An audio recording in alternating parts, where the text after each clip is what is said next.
Hello, everyone. How are you guys doing today? Welcome to another Tuesday night No Life Beekeepers live stream. And in case you don't know, just the new development over the last few weeks that these live streams are available on Amazon Music, iHeartRadio, sorry, and Apple Music, as well as, I'm sorry, not Apple Music, Spotify. Spotify. If you're into streaming podcasts after the fact, you could definitely get them there.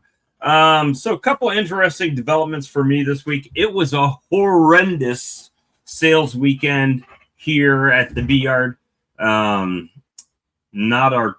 was kind of weird. So Friday was great. Tuesday was great. Saturday and Sunday were not great. They were bad, actually. For a Saturday or Sunday, I've found them bad. Yesterday, I was taken to a late birthday dinner with my daughter. She took me out to dinner, and I had a nice interaction with, see if I can show you guys this. So this item ended up being a talking point for me. Is they serve, it was honey cornbread. Hey, Roy and James and Grayson. It was honey cornbread with some honey butter on a honeycomb shaped looking charcuterie board, I guess you could say. It was very good. But I made the comment to the waiter, hey, I'm a beekeeper. You should be buying your honey from me. And they agreed that they should be buying their honey from me. However, they're buying their current honey through like a food service. And I can't compete with the price at all on it. I had a message from the guy. I just saw it a few minutes ago. They are getting a 4-pound jug. 4-pound jug for $13.50. That is a whopping $3.38 a jug, or $3.38 a pound. I can't do that. I'm not going to do it. And if I don't get a customer out of it, I just don't get a customer out of it, and that's the way it's going to be. But I was all stoked and excited about the potential of getting a new customer. But I understand they got to make money, and but they got to understand I got to make money. So it just, supposedly it's North Carolina honey. I don't think anybody's selling it that cheap, but I didn't want to over text message get into the differences between the honey and everything. If all he's looking for is price, and they're very proud of their dinners, so it's not an inexpensive place that we went to.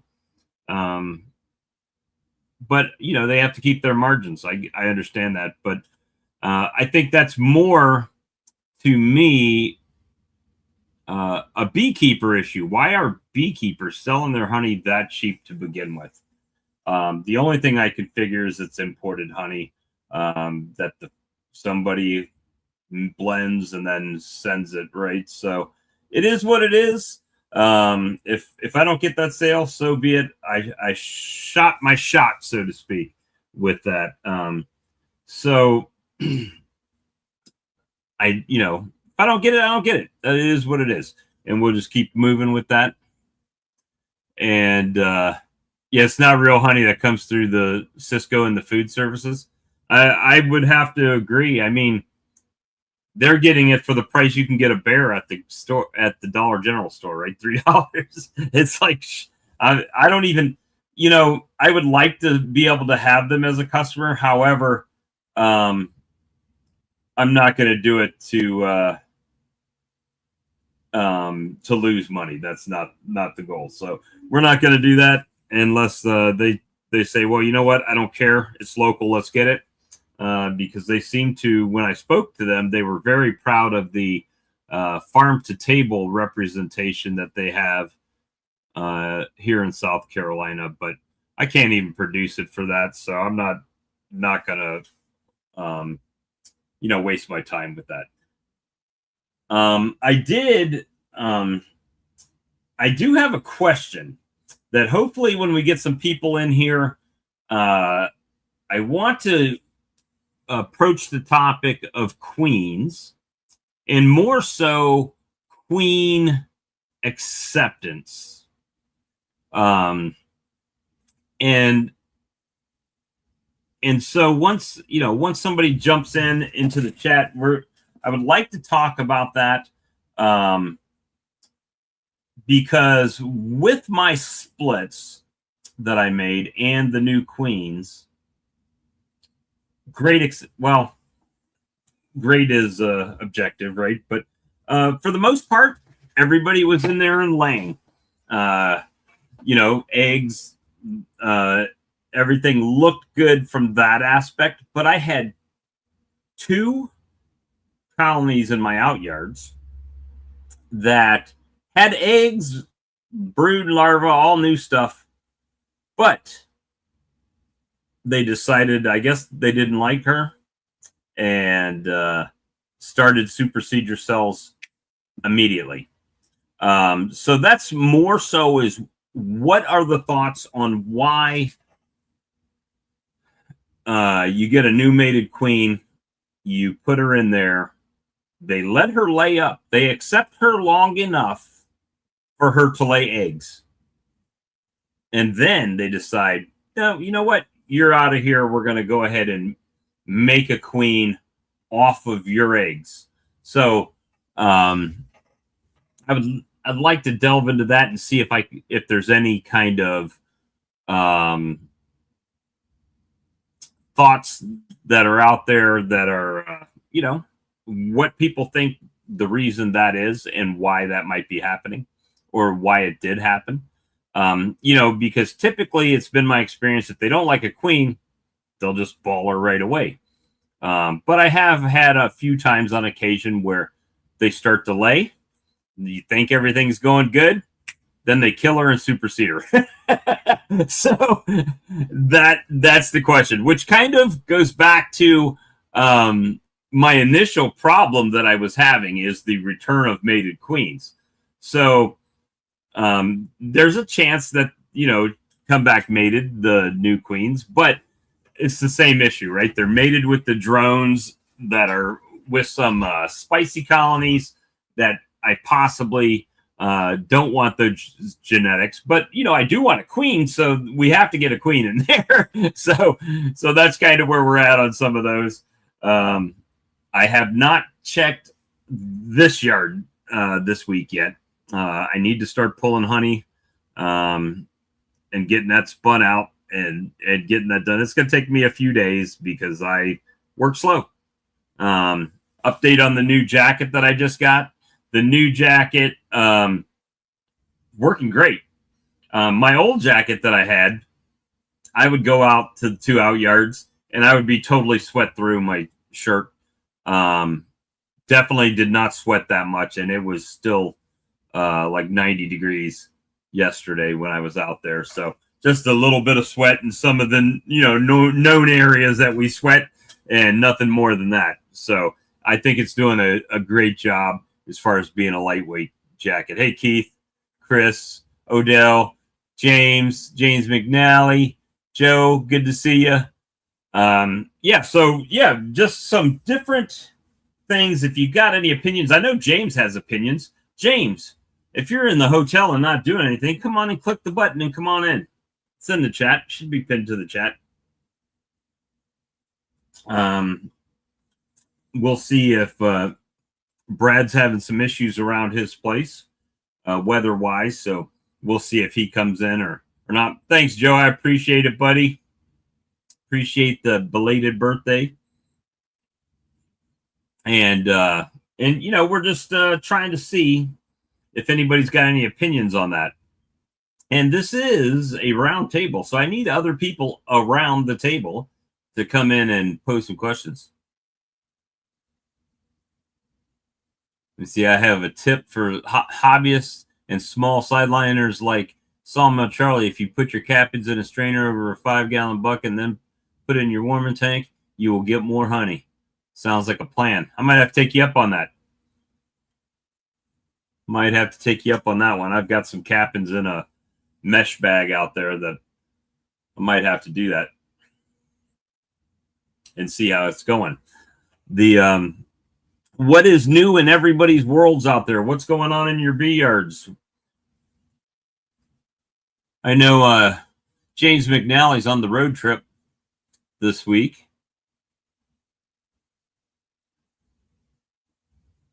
And hanging out.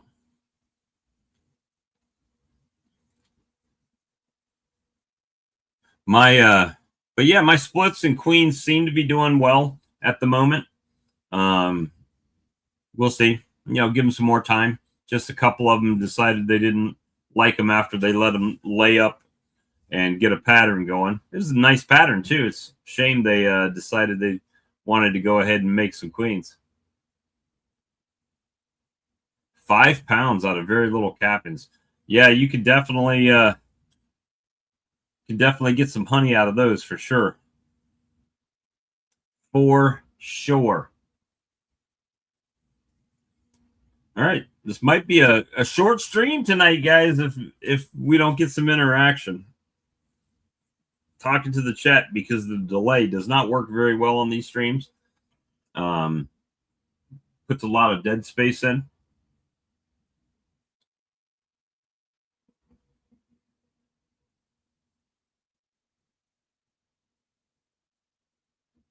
What?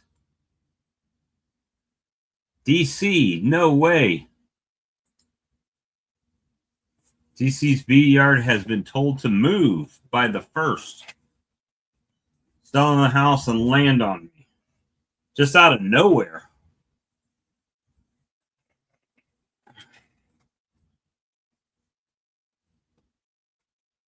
I thought that was a family place, DC. I might be wrong, but I thought it was a family property.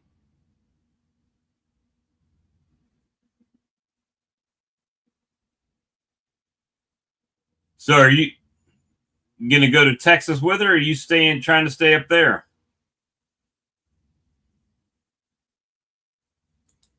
I hate that. I hate that for you, buddy. Let us know if there's anything we can do to help you out. I don't know what it would be, but if you think of something, let us know. I do have a job interview tomorrow, so we'll see how that goes.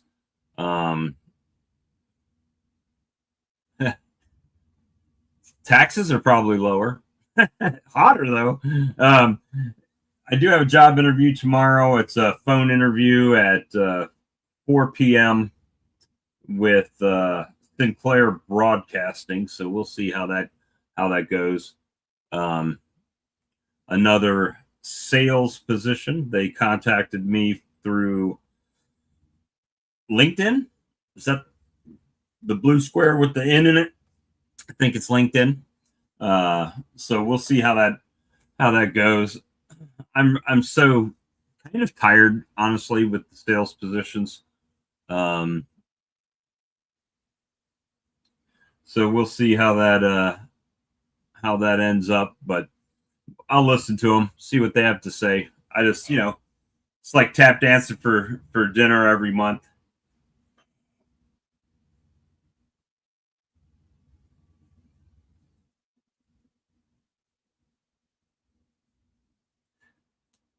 Yeah, I don't know. I haven't heard anything one way or the other on that. As far as the drug testing job, one way or the other, I haven't heard. Sorry, we've filled it, or sorry, you got the job. Either way, haven't heard anything on that. And I honestly have not been looking too much for it because we've been able to scrape by selling honey. So we'll see. But, you know, I can't compete with $3.38 a pound. So that's an issue. Yeah, Doug, Brad said they had some tornado warnings and things in his area. So he may or may not be coming depending on the situation.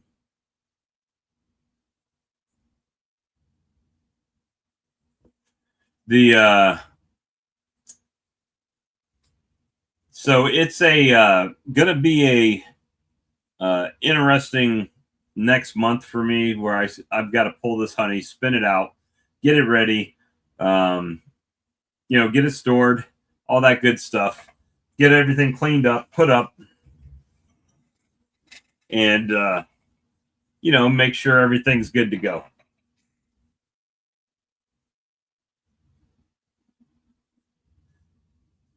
Yeah, that's the reason why I haven't moved, DC. I got the same thing, bunches of equipment and stuff that it would just be a nightmare to move.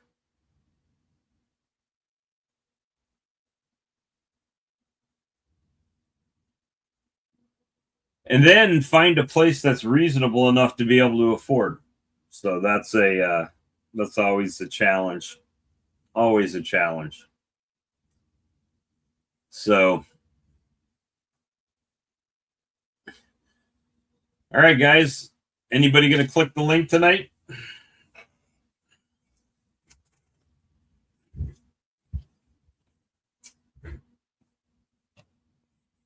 I talked to Brad a few minutes ago, and he said that he was going to check on his wife and that he would talk to me in a bit. So, don't know if he's planning to come in or not. James is on a road trip. Doug's having weather issues. So we are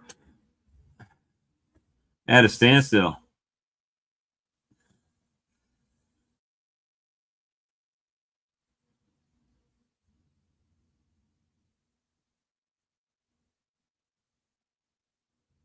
Let me see.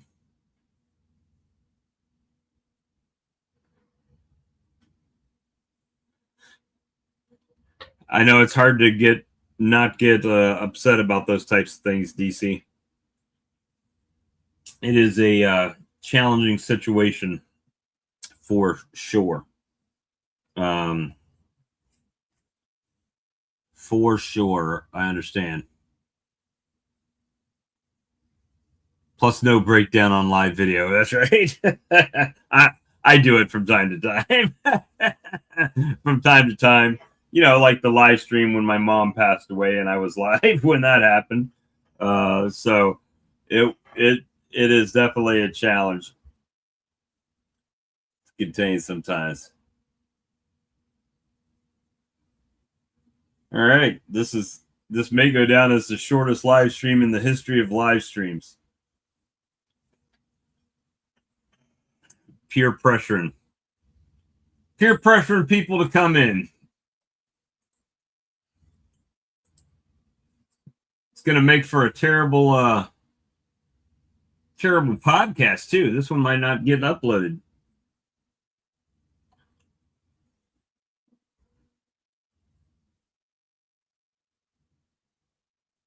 Yeah, and move the bees too, right, DC? You got to load them all up, move them at night, place them up. It's hard to, especially if you know your hive stands. You have to move the hive stands and then the bees, right? Or I guess you could move them at the same time if you had the manpower to do it, but it's a lot of work.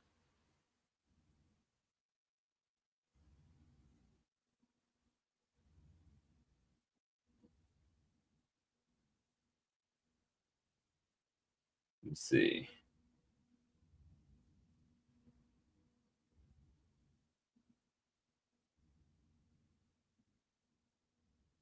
Bread will save the day.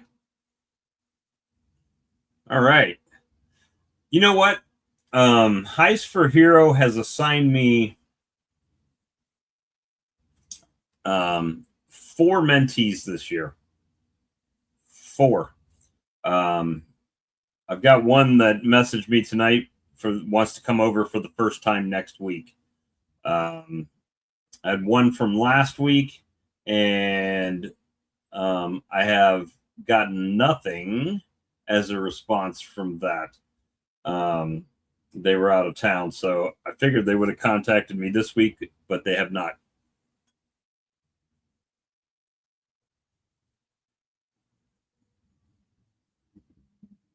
But we'll see how that goes. I have not had good luck with the Hives for Hero mentees to this point, but everybody stands on their own merit, and hopefully they, I don't chase mentees. If you want to learn bees and you want to work, just tell me when you can come over, and we'll make something happen that day.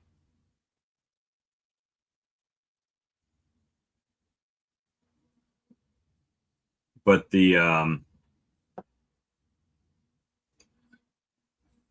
we'll see. So, y'all had too many cocktails tonight, huh?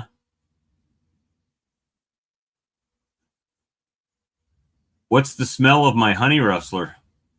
Like swarm lure. Can't give you the recipe, then it wouldn't do no good.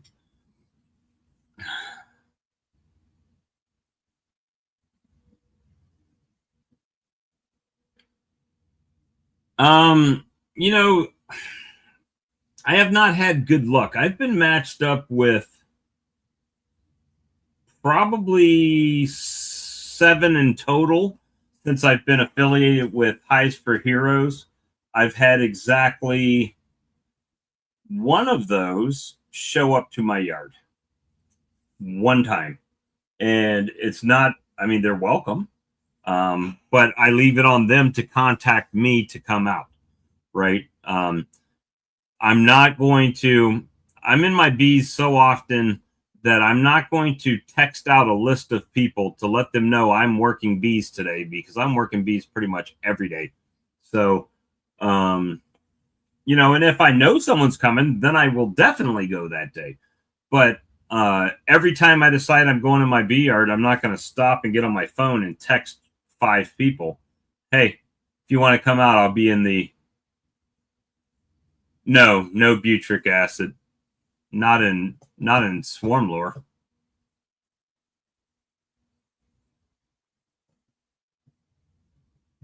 Oh, honey rustler. No butyric acid in it. I was thinking you said swarm rustler. Sorry.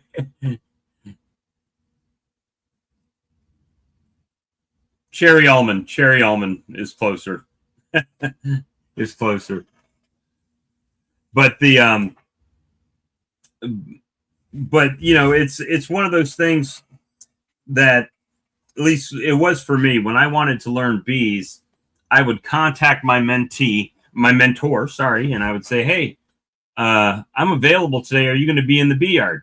Yes. Great. You mind if I come over? He always said, no, I don't mind. Come on over.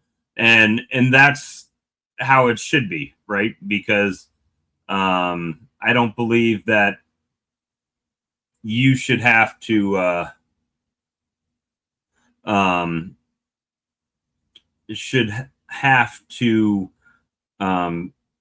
beg somebody, right? They have to show that initiative to want to come out. So that's kind of how I run it. Hey, Joe, let me see how many of those I have left. I don't have many of those left. I've got three bottles of the concentrate here, and they're not on Amazon, so you would have to order that through the website. And I could get it out to you tomorrow when the post runs, if that's something you want. So it's concentrate. Let me show it to you if you didn't see it before. Whoops. If I don't slip and fall and break my head. It comes in a glass jar like this. You add this to your spray bottle and then fill it up with water. So I'm not shipping 2 pounds of water to you. It saves on your shipping. And if you don't want to make a full bottle, don't make a full bottle, that type of thing. But it's pretty good. It's pretty good stuff. Most people that use it have given me good results. It's just I don't make a lot of it because it's hard to fill the bottles. I used to put it in like the pump sprayer type of bottle, but it just, or a little like squeeze bottle type of thing, and the oils in this and the plastics didn't like each other, and it would kind of condense in. The so that's what they look like. So they'll have a label on it though if you order one. But I only have 3 left. So I don't know if I'm going to continue to make that product or not, just because it's pain to fill. I did see Joe May put some videos out recently. He's kind of put some back, so that's good.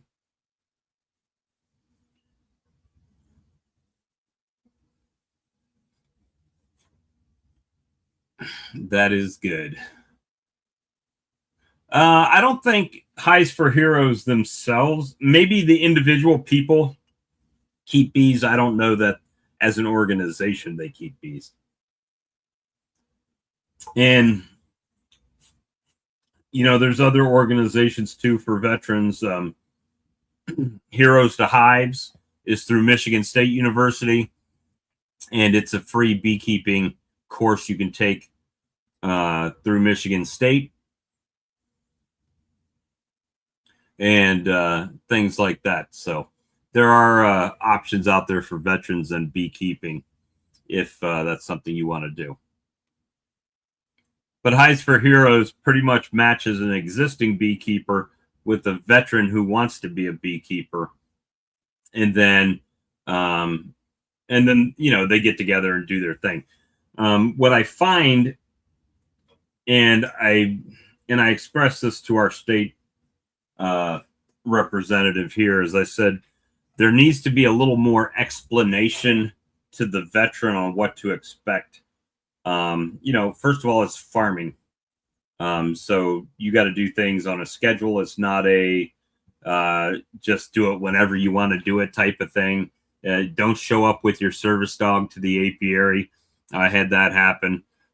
So there is a few things to kind of let veterans know that, hey, you know, we understand you use a service dog, and we understand your service dog will not hurt the bees. However, the bees don't understand that the dog won't hurt the bees. So I'm more worried about the bees hurting the dog.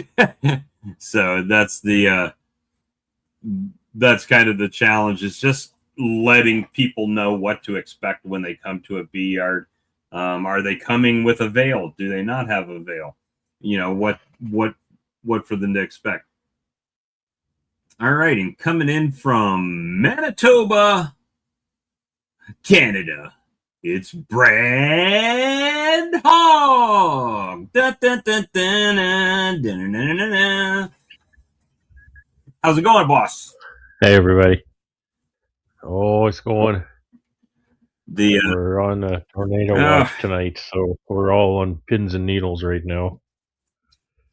Well, the weather behind you looks fantastic, so I find that hard to believe. That's not live, Bob. I'm aware. It definitely doesn't look like that out there right now. Oh, so, you know, we had our little conversation when you were on the way back to the house there. And I checked my phone after we got off, and the restaurant contacted me. Yeah. They're buying honey for $3.38 a pound right now. And so I messaged him back. I said, unfortunately, I can't do that. And no matter how much I want to work with you, I can't sell it to you for less than it costs me to produce it. It just won't work. So, yep, that's the right answer. Either they can spend how much they're wanting to spend on real honey, or continue to buy the fake honey. It's up to them. Well, yeah, just leave the door open. Say, if you want to do business, this is my price. Yeah, and that's kind of what we're working with, right? I mean, it's a customer that you lose money on is not worth having. right? I mean, honestly. Yeah, it's a very special situation. I mean, it can make sense. You know, Well, if he would have said, Costco rotisserie chicken. You know, for yeah, I one. mean, if he would have said something, or maybe they will. Maybe they say, you know what? If you give me a discount on this honey, I'll let you put a nice honey display up here and sell it retail to our customers. Then maybe there's some room there. Yeah, yeah, you But can play ball. for me to just lose money to sell, so for whatever, it's just not going to be affordable for me. Even at barrel pricing, I mean, if I bought a barrel, was it 660 pounds to a barrel? Something like that. So it costs $1,980 divided by 660 pounds. I would make 38 cents a pound before it goes into any container, right? And before I get that honey and before I bottle it and before I deliver it. So by the time you put it in a bottle, you've already lost money. Yep. So even buying it in the barrel, these guys are buying tractor trailers full of barrels of Mexican honey or Indian honey or Chinese honey. And, it is what it is. That's the nature of the beast, I guess, out there. And if I can't compete, I can't compete. I'll just keep selling it to my people out front. What so about Dale Smith? Yeah, but people buy $100 worth of other Costco stuff when they get the cheap chicken. right? That's why the cheap chicken is at the back of the store. So you have to pass 5,000 things. You got to walk past all the stuff I need that they want you to buy. In one of these and one of those, and some get to the stuff they don't want you to buy. Right, exactly. So, all right. So make no mistake, the house always wins. Oh yeah, that's for sure. They wouldn't do it if it wasn't a winner. They are not going out of business. That's for sure. So here's a question for you, and we briefly touched on it beforehand, and I don't know if you know an answer. Or have a good answer, or your thoughts. I'm not looking for necessarily a 1 second response. Oh, they didn't like her. Okay, right? That everybody knows that because.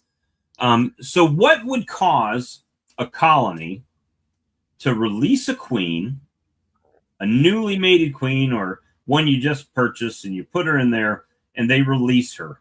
And she goes out and she lays frames of eggs up, and then they just whack her and start building.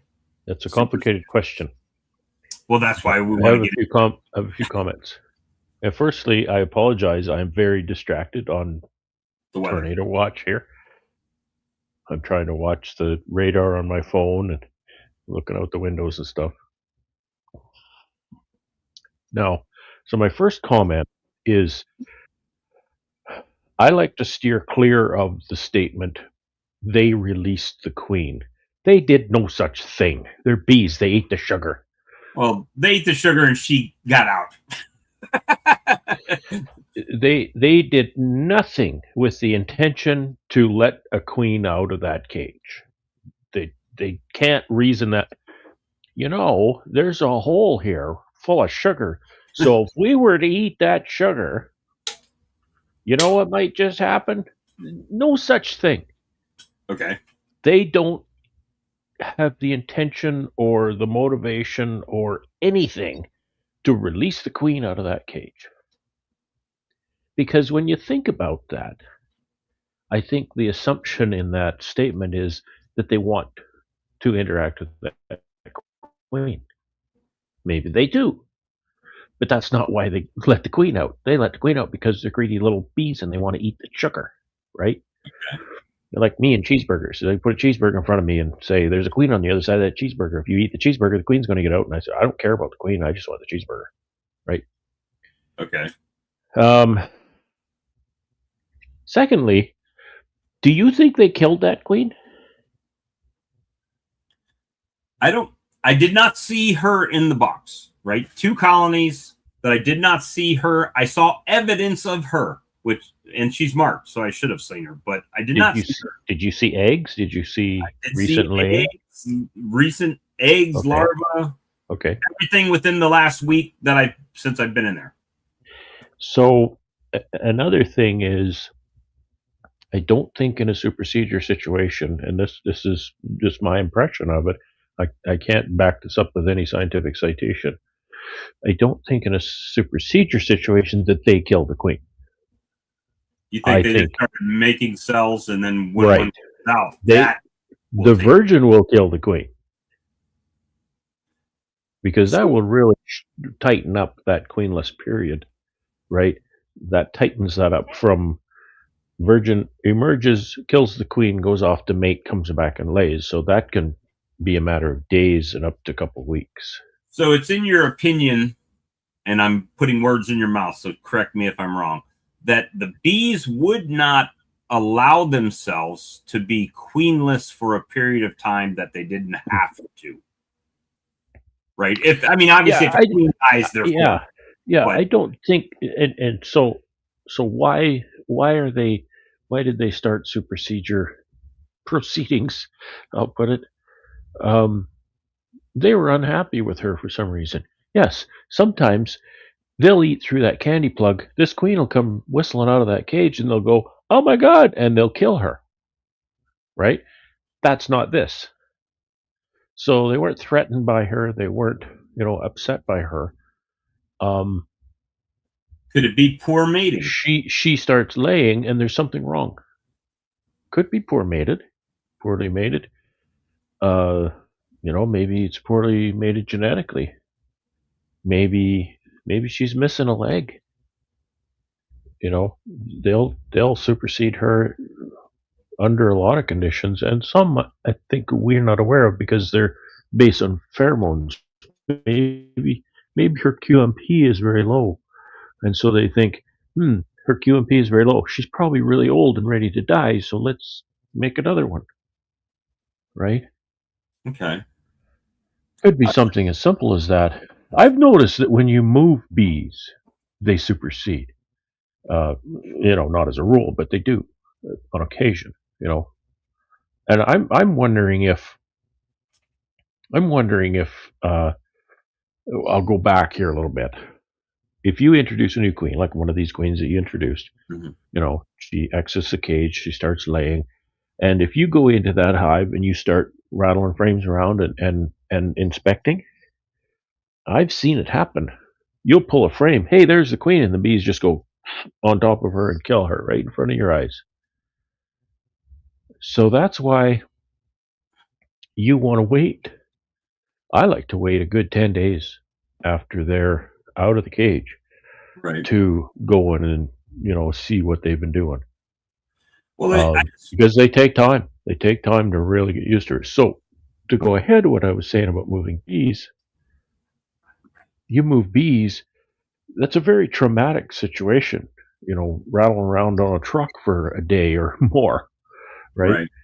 right, Um, they get where they're going and they go, "Wow, that was really terrible. It must be the queen's fault." right. Because often they think if something terrible is happening, it must be the queen's fault. I just, I think that might be what's going on. yeah, So they may not do it for any good reason. Like in some situations, I'll see supersedure cells and I'll tear them down because I'll be able to say, "Yeah, I just moved these bees, a couple hours down the road or something like that." And you don't out of, need to supersede. there's 9, I guess what I went through yesterday, that was 9 that had new queens of the colonies I checked yesterday. Actually, 10 of them. And out of 10, 20%, 20%. two queens decided, or 2 hives, 2 colonies decided, hey, we need to supersede. I would say that's a pretty high percentage for And, interruptions. and all of Now, those how hives long? were I'm going to ask treated you this now, exactly. though. I'm going to ask you this now. How long were those queens out of the cages, but before you inspected to see how the queens were laying? They had been installed. Let me see. This past Thursday was a week, so that has been 7 days. 8 days Friday, 9 days Saturday, 10 days Sunday, and 11 days would have been yesterday. Okay, so we don't know how long it took them to get out of the cage. Sometimes it's a day or two, sometimes it's longer. Right. So you're probably looking at a week, best case scenario. Okay. That should be enough. I have seen them kill her at a week.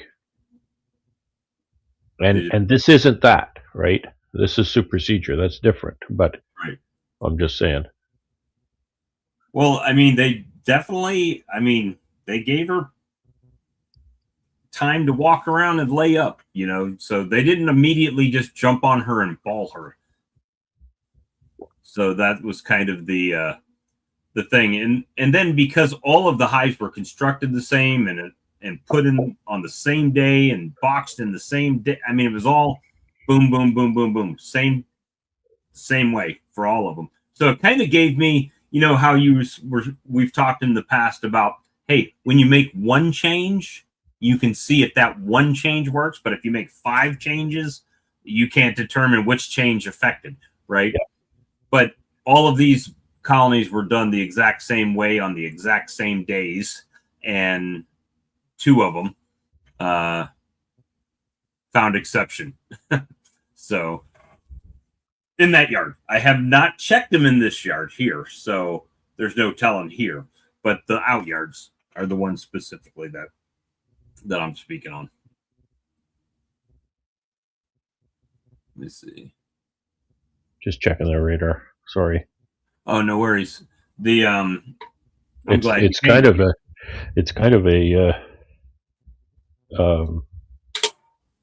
cliffhanger because this bad weather is just kind of hanging around just south of us. It's in general it's moving north toward us, but it's mostly hanging around south of us, just saying, "Okay, I'm coming, but not yet." Thomas says, any plans to fly to Oz tonight? Hope not. Hope not. Now, odd thing is, your weather and my weather have been pretty similar. Oh yeah, temperature wise. yeah, and humidity for that matter. We were up to 33°C today. I'm not sure. I know we got close. Let's see. I have to always hit the C button here. I don't know if you can. We were 32°C today. It doesn't work that way, does it? Hold your hand behind it. Hold my hand behind it? Well, you can see it there, but it's not close enough to see the detail. Oh, there you go. Well, see red and green a bit, and then it covers it up. I'll bring it up on my computer. I'll share it with you. So yeah, that's kind of interesting. I find it interesting as far as queens and different things that can happen introducing a queen, right? We've all seen queens get bald or not accepted, but generally I find that you figure that out pretty quick. I mean, if you put a cage on there, you can tell if they're trying to sting the cage and stuff like that, if they want her or don't want her. But I always found it odd that you could get a queen, and this happened with a queen I had from Greg Burns one time. Laid for a few days and then boop, done.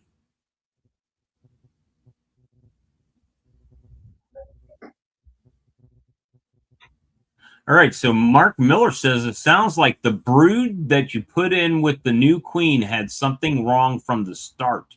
I know that sounds crazy, but that's his experience. Interesting. That does make sense. I'll share this with you. All right, let me pop it up. Boom. Now you can see my pointer. Yep. The little hand. So that's where I am, where that little hand is. and you're this whole thing's kind of moving this direction just east of me. so you're in the calm before the storm right I'm in the calm between the storms. now. I'll back this up and I'll show you where it's moving. It's just kind of going right up past us. It's like it's dumping it all right before it gets to you. Yeah. Not that you couldn't use a little rain, probably, but We're that's actually fine for moisture. We've been getting rain the whole time. All spring we get a bit of rain from time to time. So we're fine for moisture. We just don't need tornadoes and major thunderstorms. I think Ian's got a really big band of bad weather coming up past his place too. Ian had Doug one. Doug has been putting up with bad weather. Holy cow. My hometown got washed away. A big rainstorm and everything's flooded in my hometown. I see. Seeing a bunch of Pretty bad. comments. Yeah. Yeah. It's just hard to know, right? What it is about a queen they don't like, or that they do like, for that. So I've heard people say you can take one mated queen out and put another mated queen in, and Laying queen. laying queen. Laying queen. That's a really important point. Well, I mean, but with that being said, if you go pick up queens and they're laying when you pick them up, like they cage them that morning, you pick them up, you bring them home, they really have not been laying, but for a few hours. Yeah, I think that's plenty of time though. Brother Adams commented on this, and he, of course, his language, is very kind of old English kind of language, Right. but I think what he was saying was that there's really nothing that the bees will go on other than her performance. So I think they need time to judge her performance, right? Because if she's new in there, and if you swap a laying queen, you take a laying queen out, swap them like that, the apparent performance is still the same, and there's no delay, there's no break, in that performance. So that kind of goes to what Brother Adam said about it. And I don't know, I think he knew a lot. Right. I don't know if I take everything carte blanche, but I think there's a lot to what he said about that. What's amazing is when was Brother Adam? What year? Well, for the first 70 years of the 20th century. Let's see. What, didn't he live about 1975?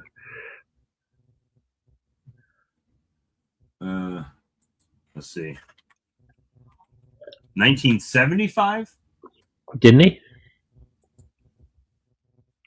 He was really old by then. Brother Adam was born Karl Kerley in Germany, August 3rd, 1898. Yeah.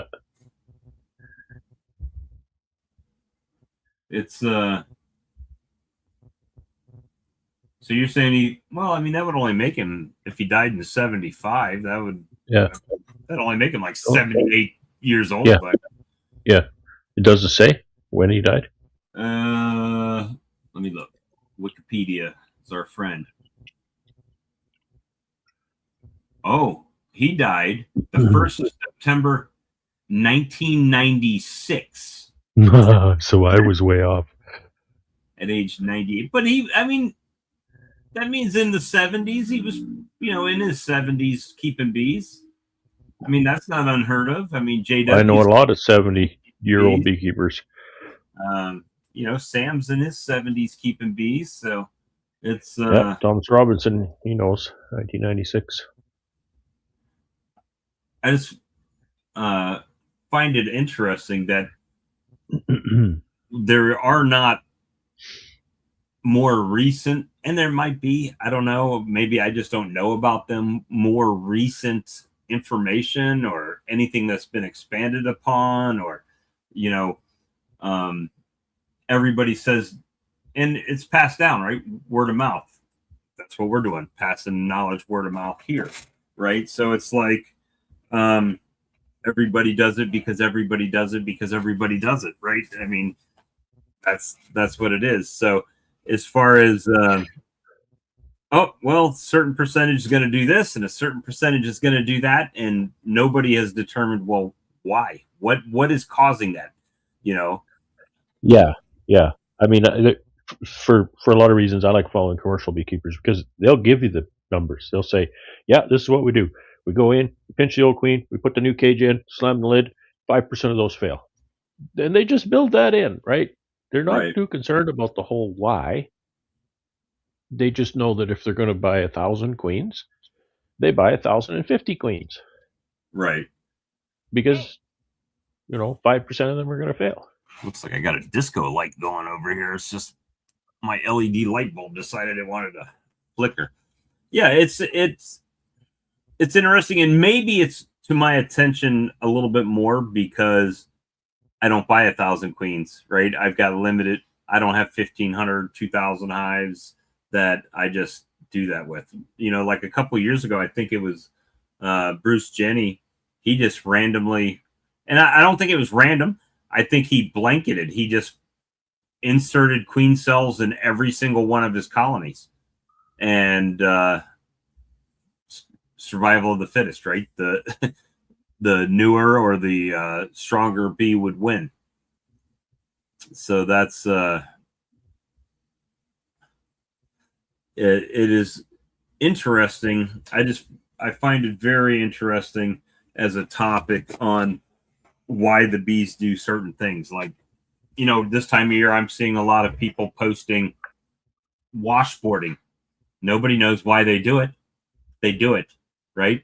Now, I will say I have a belief that there is a purpose behind it. We just don't know what that purpose is, because I haven't seen the bees waste too much time on something that didn't make absolute some contribution to what they're doing, right? Now, washboarding doesn't seem like it does. I think it could just be something that they're doing to get bodies out of the colony, to regulate the temperature inside the hive. That's just my personal opinion, because it only happens here when it's hot out, right? Just start some kind of a game. Hey, come out here and have some fun doing Yeah, what you're doing. walking back and forth, doing whatever we're doing. I think my personal opinion is I think they're regurgitating water from their crop onto the hive to cool it. Think so.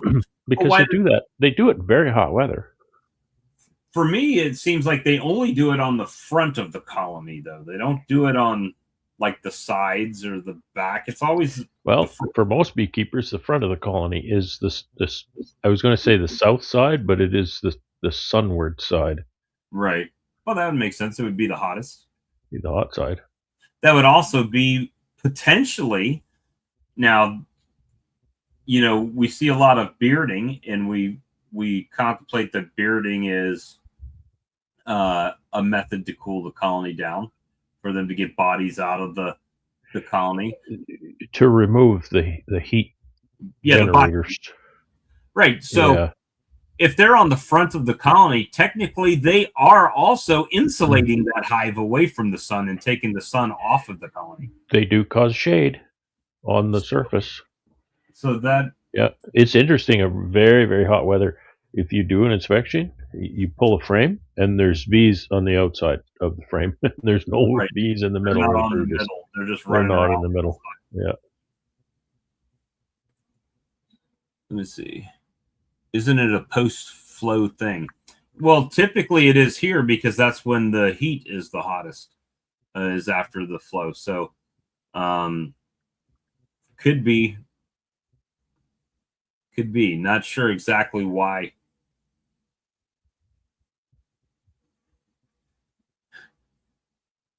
So, in case you didn't see, DC's got 30 days to move his whole beekeeping operation and find a place Yeah, to I live. don't know what that's about. That's really sad news. apparently his mother is moving to Texas to be with some other family, and has put DC in a predicament. So hopefully he gets that sorted out, pretty quickly, and gets that figured out by the 1st. So it's not even a month. It's like 3 weeks. Wow. Wow. Yeah, that's a big blow.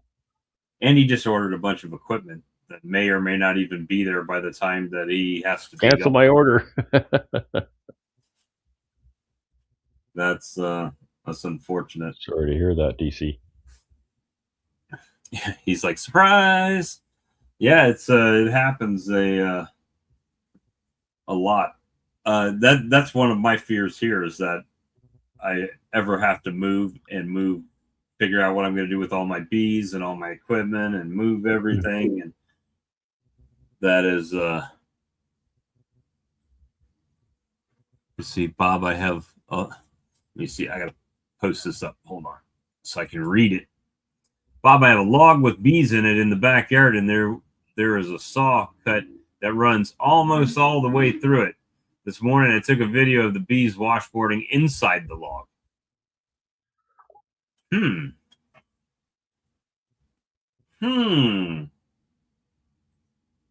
That's interesting. So on the outside, if they're washboarding on the outside, if they're regurgitating water or moisture, okay, they could also do that on the inside, right? Especially if it's where the air is coming into the log, that the water droplets would help cool the inside of the log, you would think. Uncle Junior says he's been feeding and doing splits, requeening, cleaning apiary and kitchen, extracting, treating hives, equalizing, doing. I bet you're tired. Hopefully it's not as hot as it's been here.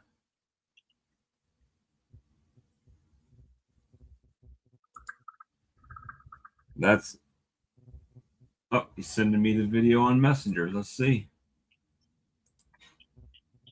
There it is. All right, let me make this big, and then we will watch it together. Let's present, share screen, entire screen. So this is inside of a log.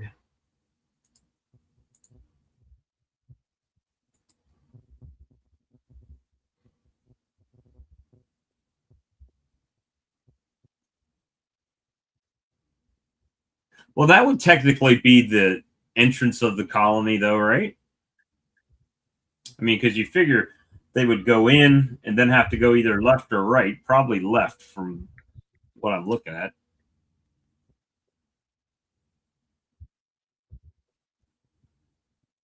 But they are definitely washboarding. Looks like they're trying to propolize that gap up a little bit, too.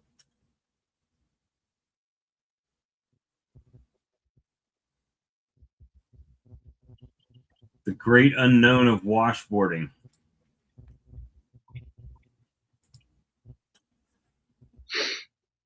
Dander from the bottom.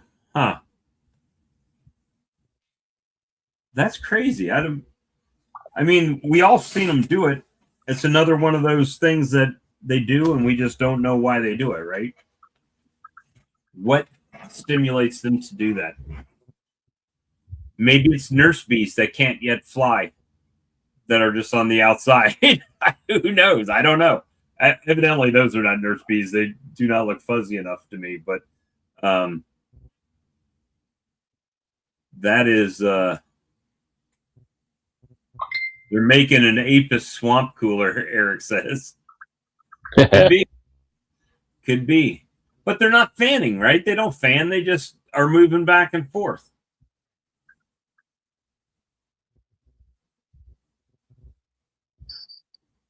You know what it could be, and this is a stretch. I have no evidence on this at all. I'm just putting a thought out here. I wonder if it's like a deception or a camouflage. You know, I've seen and I watch Nat Geo, so don't hate on me, but like Nat Geo, where they're showing animals, where animals will do certain things to stimulate like predators to be scared from them, or a deception to move them away from the colony entrance, like dragonflies or whatever, kind of make themselves look different. There's a strong correlation with uh, heat, though. That's true. It seems that they just do it on a really hot day. Yeah, and they do. I mean, Baysword is right. They washboard different amounts, but that could be colony strength too. That has effect on that, right? Well, smarter minds than me have no idea why they do it. Yeah, that's just one of those things. It's just a interesting thing that's happening right now. And I can go out right now. It's 82 degrees and nighttime, and I'll see bearding all over the front of my colonies at the moment. And I'll also see the street light. I get nighttime flyers that go up to the street light and fly around it. Keith says, "Yep, old foragers got to keep moving, or they will lock up like old humans." That could be something else too. No nectar flow, foragers, nothing to do. But it's been my experience that they will at least fly out and burn up a bunch of energy and come back even when there's nothing. And Hanley says he notices it when it's more hot and humid.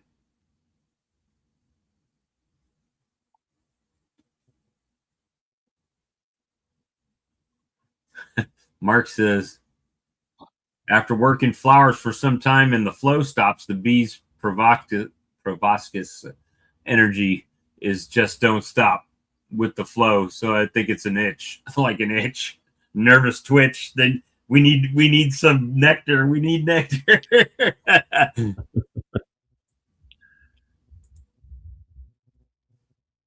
Could be. I can tell my wife's home, man, because I'm starting to get that dinner aroma floating down. Smelling good. I don't know what it is, but it smells good. Hey. Oh, you getting notifications about the weather? The hays?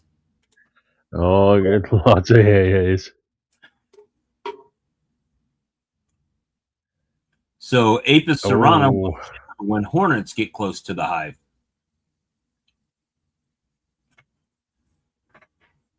That's interesting. Yeah, I've seen that before where they're in a ball and then you kind of see them and they just kind of shimmer and change position.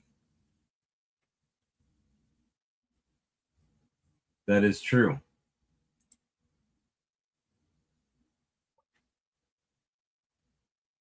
Very true. So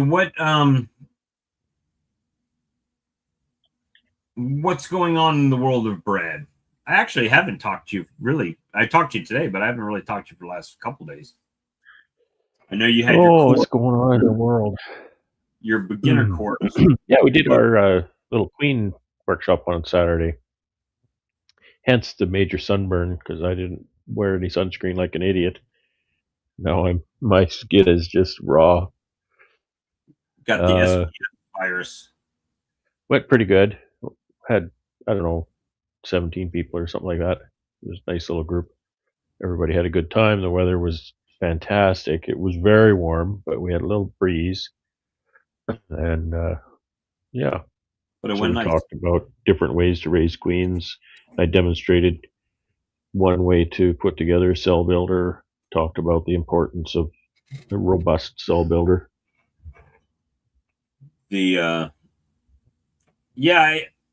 That's something that I think is. I mean, that's in my mind. That's the most important part about grafting. That's cell builder. Queen rearing, period. Grafting or any other. Yeah, the absolute 100% very most important part is a robust cell builder. And if you think you got enough bees, you don't. Put more bees. Yeah. I mean, it's got to look like it's about to swarm. You Yeah. know, If you're just not convinced it's too many bees, then it's not enough bees. right. Just keep shaking, keep shaking. Yeah. But cap brood. If you get some, you can do it. If you're not going to graft like real soon, you can do it with some cap brood. If you put enough frames of cap brood in there and let them hatch out. Yeah. And That's what we did. That's what we did with this one. We put lots of cap brood and lots of young bees in it. I basically took a nice strong double, put all of the brood in the cell builder, and then found the queen and shook all the bees into the cell builder. So the only thing that the queen had was a little bit of brood and fork. all the field bees. Well, I did Yeah. that with that hive out there, and it's doing fine. I mean, Mhm. there's still bees flying in and out, so they're not dead. So it works. It does work. Let's see here. Yeah. So, but I haven't done a graft yet. I don't know if I'll be able to do graft tomorrow or not. We'll see. We will see. I got And a nifty gadget. I bought one of those isolation cages. right, It's a cage that you put a new comb in the cage, and then you put the queen in on that new comb. Put the lid on. Put that down in your breeder hive, and so the bees can get through. It's a queen excluder sized grid. The bees can come and go, but the queen can't leave that frame. So you leave it in there for X number of days, and then you can pull that comb and graft from it, and you should have a clean slate of the right age larva.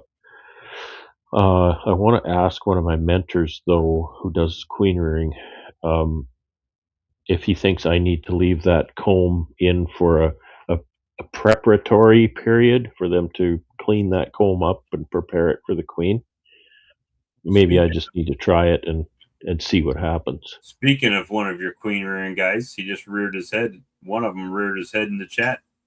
Oh, hey, Ian, come and talk to us. We can talk about the weather. Sorry, I usually try to mute before I do that, but Uncle Junior, I got a Canadian sunburn. Is that different from sunburn somewhere else? Yeah, we get sunburns in the winter though. It's like really bad because a the sun. Canadian sunburn means you're burnt red enough to look like the maple leaf on the Canadian flag. Yeah, that's me. That's me. I'm pretty red. So Hanley's Homestead said, Brad, I had the privilege of talking about bees to about 25 first and second graders. That was Nice. That's fun. Yeah, it's fun. They're very enthusiastic. they every time I talk to, I would rather, no offense to anybody in here, but I'd rather talk to little kids about bees because of that enthusiasm factor. They get excited.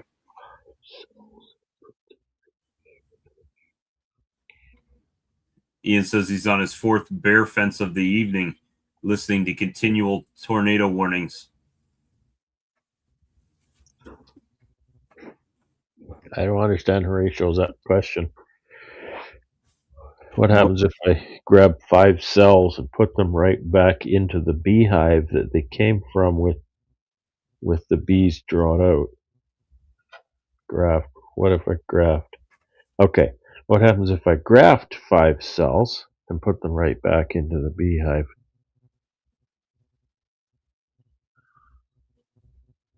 Well, that's kind of the point, right? You graft the cells, you put them. Oh, you talking about put them right back in the hive you grafted them from? Understand. If you graft them in, I mean, if you graft 5 cells and there's population, they will finish them for the most part. Sorry. I resemble that remark. I'm not sure. I actually suddenly just feel really tired.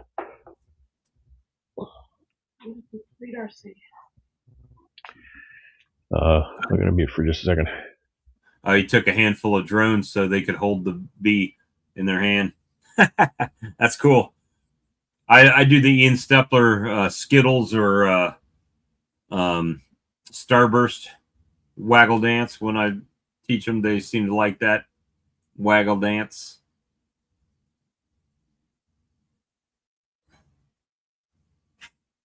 Let's see. Trying to scan through the chat here. Brad's making sure his house hasn't blown away yet.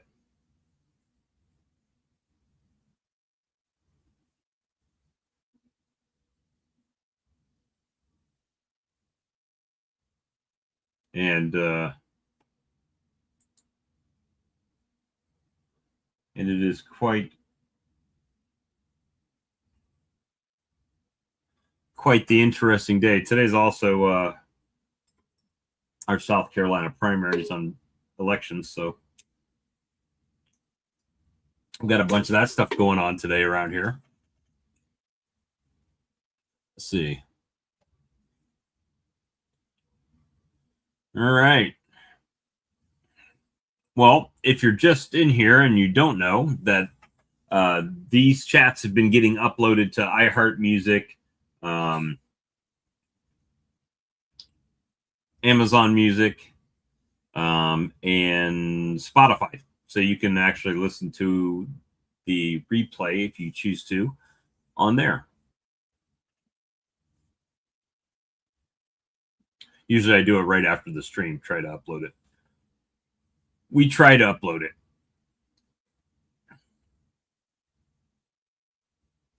We'll see how it goes. Let's see. That's it. We still live? I don't see any comments coming across the chat anymore. Maybe it's just not updating over here.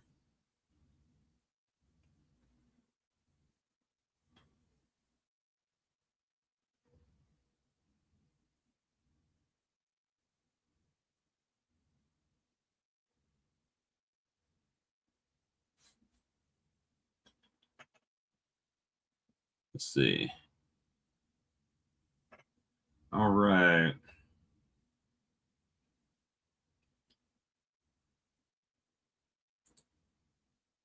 So how many people on here are planning to go to Nobby this year, 2027? Let's see. Got Frank on here. I don't want you to leave, Bob. I know you get lonely. Oh, yeah. Well, just talking to the chat box, man, is the most ridiculous thing on a live stream to me. I've seen streams that people will sit there for a couple hours and they're reading the chat box. But the problem is, I know for a fact tonight there's about a 28-second delay or 22-second delay between what is being said and what is being heard on YouTube, right? So by the time you talk, you see a chat, then you answer it. It's 22 seconds before they get the response. Then they respond to that. And now, however long that takes for you to get that response, and now you're responding back. So there's a ton of dead air, no conversation really happening. And, you know, it's just kind of one of those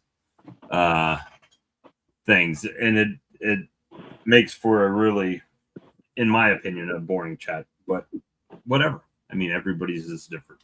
I know when I do the lives out in the bee yard, it's hard to do the chat. You can hardly even see it because it's so small print. On the phone it's hard. You ever try your laptop out in the bee yard and do it live? No, I mean, even with the GoPro or anything like that, man, anything I'm holding in my hand, if I'm holding my phone, they're like flying around the phone and trying to hit it and everything. Sam seems to be doing pretty good there. Bucks Bees. Last time I talked to him, I have not. Matter of fact, I think he tried to call me today, but I was in old man nap category today. I've still been kind of fighting this little bit of sinus infection, chest cold, whatever it is. I've got a doctor's appointment on Thursday at the VA, so I'm gonna have them put me through the paces there, see if they can figure out what's going on with me. So it's not weather related? I don't know. It's 9,000 degrees outside. I mean, that could be, but I haven't. I mean, today I didn't even really go outside that much. What's your humidity out there right now? Right now, yesterday it was 62%. Yeah, it almost reminds me of like when we did air conditioning, we get like a air conditioner's pneumonia because you got the high humidity going from inside cool air to outside hot air, and that it just sticks on your lungs almost like a sponge. Right now it's 77% humidity. Yeah, I can't imagine that being any good for your lungs. You're almost like drowning. I'm surprised. I'm surprised you totally 100% gave up the AC work. This would be the time to be killing it. If you moved down to South Carolina, you would make a bajillion dollars. Yeah, around here, right after Memorial Day, it kind of like dies. It's like a really exciting time right before Memorial Day. Everybody wants to get going for the holiday, and then all of a sudden the weather gets blasé and it's around the 70s, and nobody cares about you until July. Or until the winter when it gets cold. Oh, yeah. Yeah, when you got a ice storm coming and it's going to be, yeah. Thank you, Uncle Junior. I appreciate that. I really do appreciate that. Everybody's last minute. When it's, the pipes are freezing, then we want a new air conditioner installed at 10 o'clock at night. Do I like the VA where I am? I'll be honest with you. I've come to know what to expect at the VA, and I don't expect much, so I don't really get my feelings hurt too much by them. For me, I try not to go unless it's emergency, right? But with that being said, they do a pretty good job taking care of me when I go up there, so I can't complain too much about them. The worst thing about the VA, and not to go down a political thing here, but several years ago, people were really excited about trying to get government health care and stuff like that, and I said, if you want to see how government health care is, go to the VA and ask any veteran how they feel about the way the government runs the health care. It's not free for me. I mean, some stuff is free. The checkups and stuff like that are free, but I still have to pay copays and stuff on my medicines. So it's not entirely a free service to me. The other thing is that unless if you work a full-time job and you have something that you're sick and you go to the VA, they're going to schedule appointments. I mean, lots and lots of appointments. And it gets to the point to where you can't even make all of the appointments because there's so many of them, right? That your job will physically not allow you to just have that much time off to go to the VA every week. This week it's Tuesday, next week it's Thursday, and they schedule months and months ahead of time, right? So you go to your primary care, they're already making your appointment for 6 months from now to come back. So it gets challenging. Even the cardiologist. Go to the cardiologist, they want to see you next month and next month and next month and next month, and it's like, holy crap, dude. I mean, just all the time. Who's got time to do that? Why does it take so many visits to get one thing taken care of? Well, what they'll do is they'll put you on a medication. Then you'll take that for a month, and you'll come back next month to see if it's working, if they need to adjust your dosing. And then they'll adjust the dose, and then you come back next month to see if that's working, and next month to see if that's working. Oh, none of that's working. Now we're going to change your medication and repeat the process. And it's real simple. Every time you come, the VA makes more money off the government. I mean, it's not every patient they see, they're getting dollars. Good old phony-ceuticals. Well, I mean, I'm on an injectable cholesterol medicine for my heart. I've got a 50% blockage, let me rephrase that. I had a 50% blockage about 7 years ago when they actually did the heart cath to check it. Since then, they have not done another heart cath to check it. They check my cholesterol levels and stuff like that and basically hope that it hasn't gotten worse, right? So I'm the guy that's going to be in my bee yard laying over on my side and somebody's going to randomly find me just laying on the ground one day. You can get an ultrasound of your heart. But they give me this injectable medication.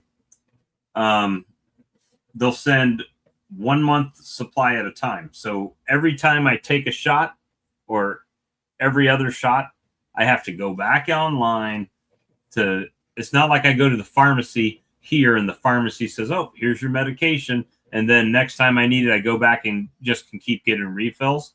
I have to continuously go online and order it, and then they send it. So it is a little bit of a, little bit of a hassle, but anything that's dealt with the government or military that I've had to deal with in my life has been that way. So this is. That's amazing. They can actually control your cholesterol with a shot. Well, and keep you ticking. That's amazing. Yeah, I mean, I just had one yesterday. So, here they do have, I can go to like a doc in the box, doctor's care. They got a med care down the road. I think I can go there like twice a year. If I got the flu or something like that, I can go check that out. But that shot's not like the aspirin where it makes you like blood bleed out all your body, right? You don't have the side effects. Who knows? It probably does have side effects. They all got side effects. I don't even want to read them. The side effects are probably worse than the cholesterol. I mean, you're not anemic. Anal bleeding. You're not anemic, right? You don't have to worry about getting bleeding out now, do you? No, I don't think so.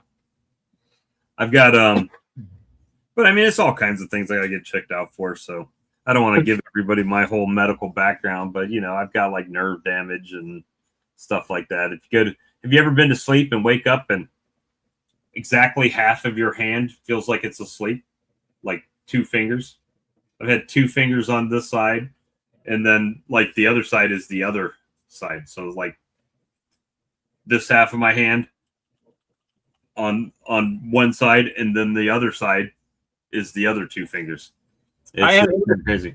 I had a coworker when I was doing air conditioning. He used to do the duct work, and he was on that stuff, and it made him anemic, so he could bleed out.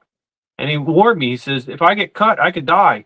And I'm like, "Why are you doing sheet metal work? That's the most dangerous, and you're gonna get cut? What are you, crazy?" But I had to make a living, so I'm like, every day was a risk for him. That's it. All right, so what we got here? Pollen trap? Yeah, so the strips of wood on the side are just like a mock-up to see like how I'm going to do it. Right. And then that board in the middle, of course, another mock-up. So I'm trying to recreate a sun dance, which is very, very interesting. The bees go in, they go up the sides, they go through a 3/8 space, they go onto a screen that could drop pollen, but not bees. They go up through that yellow stuff, and then that board that's on the top will be another 3 or 3/8 space, and they'll come out and into the hive. So all that yellow will get covered except for like an inch here and there, and then I'll put drone escapes on the front. Make them do all the work and then rob what they're trying to get back into the hive. Steal everything. So they going under or over the yellow? They're going to be coming up from underneath it. And then I have another. So they go down the sides and then underneath the yellow? And let me see the other pollen trap 2. That's actually just the front end of it. So basically they got like 3/8 of space right there. So they're going to come up and they're going to come out this little entrance by the tape measure, and they'll go into the hive normally. But that board will not be a 3/4 board. It'll be a piece of 1/4-inch plywood. So the idea is when they're walking over the grate is what knocks it off? Yeah, so they're going to walk underneath that yellow is going to be about an 1/8 inch to 3/16 inch screen, right? And then the bees can't get through that, but the pollen can. So they're going to walk over that screen, climb through the yellow. That'll knock the pollen onto that screen, and then it'll fall through that screen. And I have a pull-out drawer and in the back, and that's how I'll collect it. And it's a 3/8 inch gap there between the board and yellow? Yep. We'll see if it works. You're saying is your pullout game is going to be strong then? We're gonna try and see. I don't know. My couch pulls out, but I don't.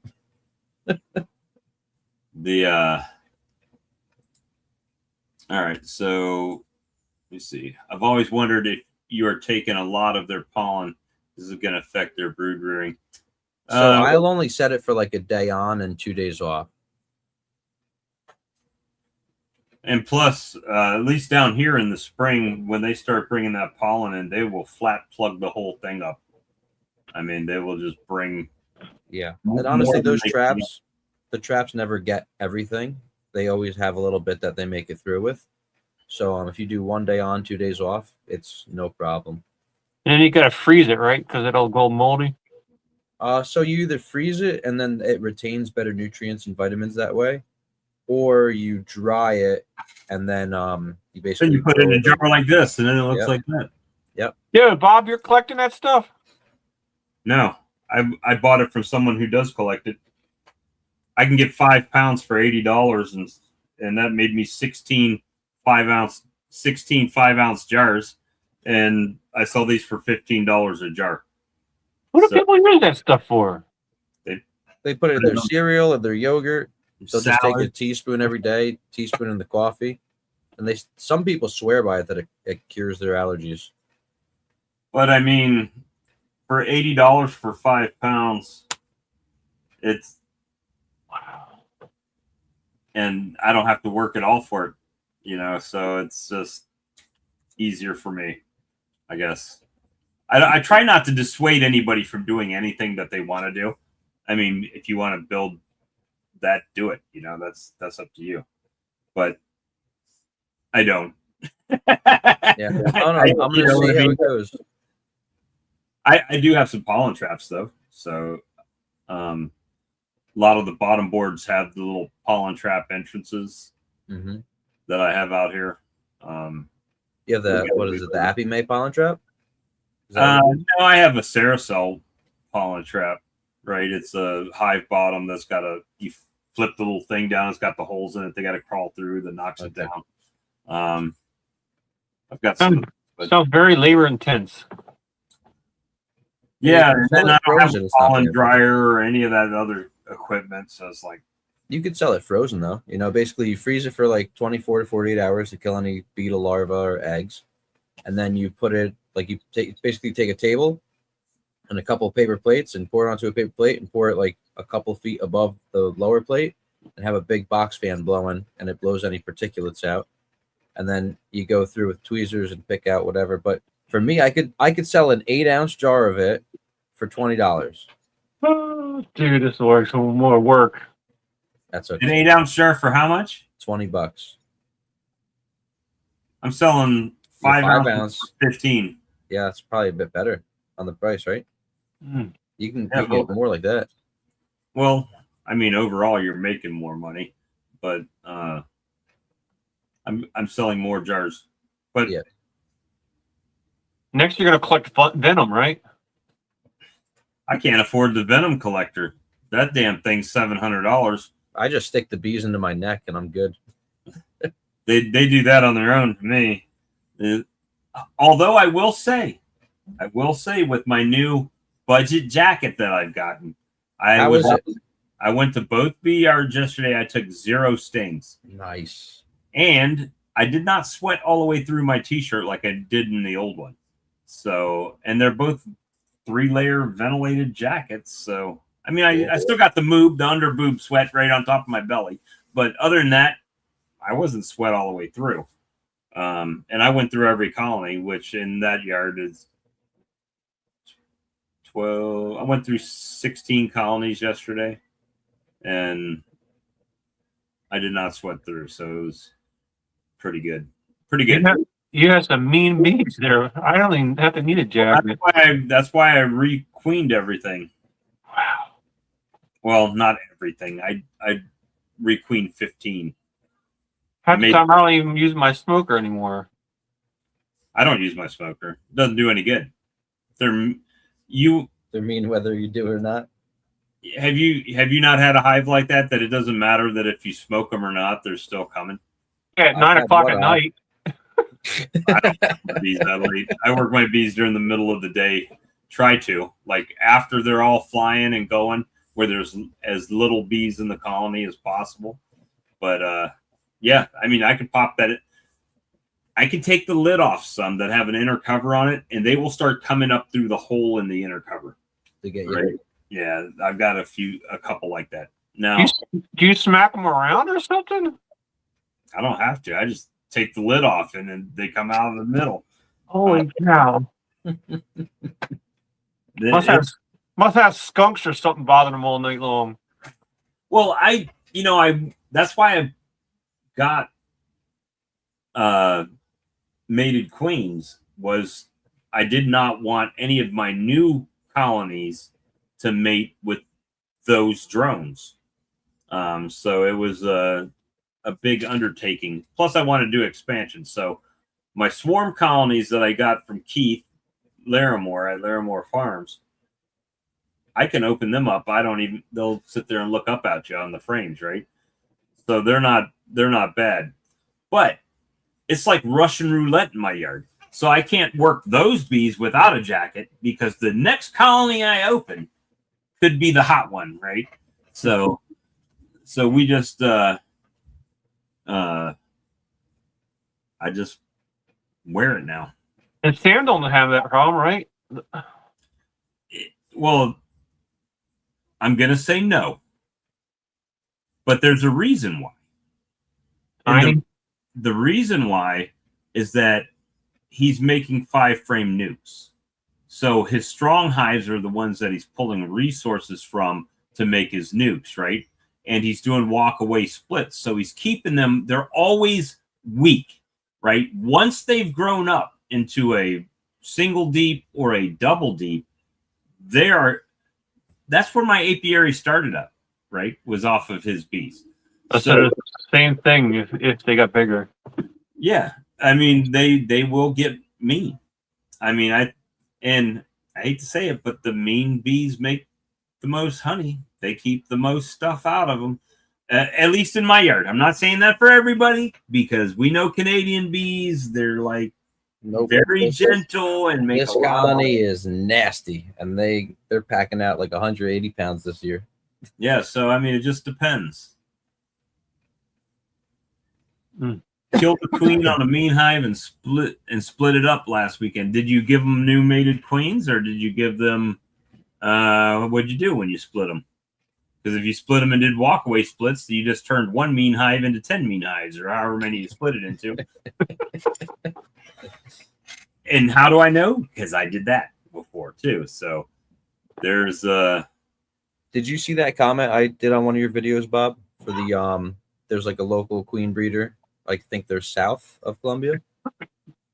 Yeah, I did. I mean, we've got guys here, and it's kind of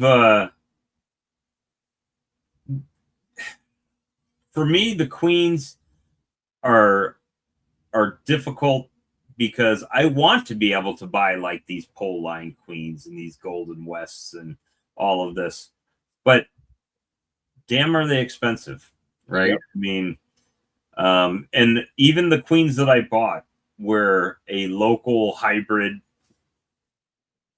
I use that term loosely, right? It's a mutt bee, but it's a local bee, and I bought those, and so far so good with them. I mean, there was a couple of them got superseded or are in the process of trying to be superseded, but other than that, the other ones seem to be out and laying and doing good and walking around. So we'll see how they go over the next month or so. They're only going to be in their single deep box. It's my goal to have that box that they're in right now ready for winter, right? So that's the goal, just to get them to build those up and make it till next spring. And then next spring is when I expect them to blow up and give me something to do. And be pissed at you. Yeah, probably not. Hopefully these are gentle. We'll see. They're supposed to be. Everybody claims that, though. Have you noticed? Has anyone ever said, "Oh, my bees are the nicest bees"? They're the most pissed off bees you can get in South Carolina. Buy these bees.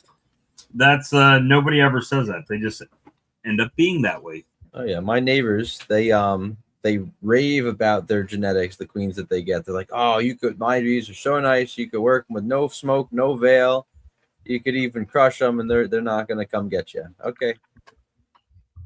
Yeah, good luck with that, right? Maybe it's the food you're feeding them. None. Yeah, Right I now. don't feed my bees. It's, I only have like 50% of my colonies are sort of iffy, but it all depends on like what time I go in, right? yeah. Recently, I've been going in just a veil on some of like the nukes, no smoke, around like 9:30 to 10 in the morning, and they're great. I always tell my bees that when I go out there, y'all, I want the smoke. And I'm gonna give them the smoke.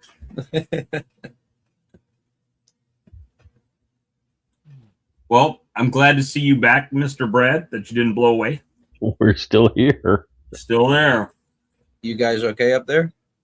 Well, for the time being, You it's guys have some storms coming in, right? my wife's been praying and it's been working because there's a little dome of clear sky working its way straight up over our place, and there's storms either side of it. Nice. And what kind of like- storms are these? like- Like wind? It's like the Red Sea is Tornadoes. just heavy storms and tornadoes. Big Mike. Hey, Big Mike. Mike. Hey everyone. So we're kind of on edge, Yeah, I hear and you. on alert. We've been getting mobile alerts here. We've gotten half a dozen mobile alerts saying there's tornadoes in the area. So, Did they give you an kinda- update on their directions and stuff like that as well? It Well, just says fortunately, watch in this and day and warning. age, I can watch the radar on the phone, so I can kind of see which way it's going and how fast it's moving and where the worst of it is, and so that's pretty helpful. And right now, it seems like we may be out of the woods in particular, but there's bad storms just east and west of us, like 10 miles. Yeah. Not even 10, probably 5. It's kind of wild how this little dome of clear sky is moving up right over us. And what creates them storms? Is it hot and cold differences, or Hot and cold air meet, I think, essentially. and you got Yeah. mountains or something to help it, or? No, this is the Kansas of Canada. That's like we get tornadoes. Don't you see all those mountains behind him in the photos there? Yeah. Like just west of Winnipeg, for example, is the site of the only F5 tornado to ever hit Canada. Mm. So we don't get earthquakes, we don't get tsunamis, we don't get, we don't have rattlesnakes or black widow spiders. But we have tornadoes. You have great That's a- bodies of water, like the Great Lakes or anything near you? Oh yeah. Got the 11th largest lake in the world is 2 miles from my house. That probably has a rise of moisture constantly going up. Sort of, but it's mostly north of me. Most of our weather comes from the west and the south. This stuff is coming up out of the Dakotas,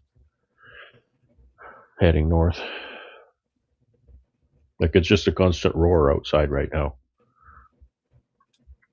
Morris said You can't hear it, but I can. Said he set up his first out yard over the weekend. Congratulations on that. I was in the city, and I was in a Costco today, and I was in there, and it started raining so hard that it was loud in the Costco. It's like I could hear it. It was really loud. Steel roof. Yeah. Yep. Yeah. Yeah, I was in a building like that, and I came outside. It was a Walmart, and I came outside, and there was 3 inches of water in the parking lot, and I'm like, well, getting my boots wet. I know. I got my stuff and got out to the lobby, and everybody was standing there lined up waiting for it to stop raining, and I just pushed through out the door and away I went, and I was way across the parking lot too, so I Yeah. was soaked when I got there. But I'm not made of sugar. Are you getting sugar? So now you got bricks? No, I wasn't getting Alright. sugar, and I'm not made of sugar. Brad poop. She'll be all right.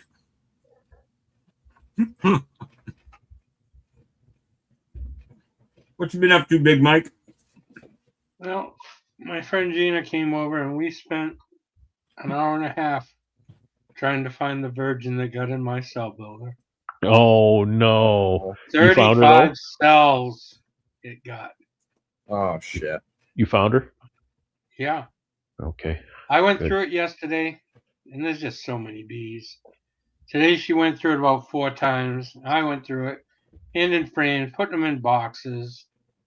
And then I said, well, there's one way to do this. We pulled everything out, put a fresh box bottom, put a queen excluder, and just started shaking bees in. Mm-hmm. Yep, Almer style.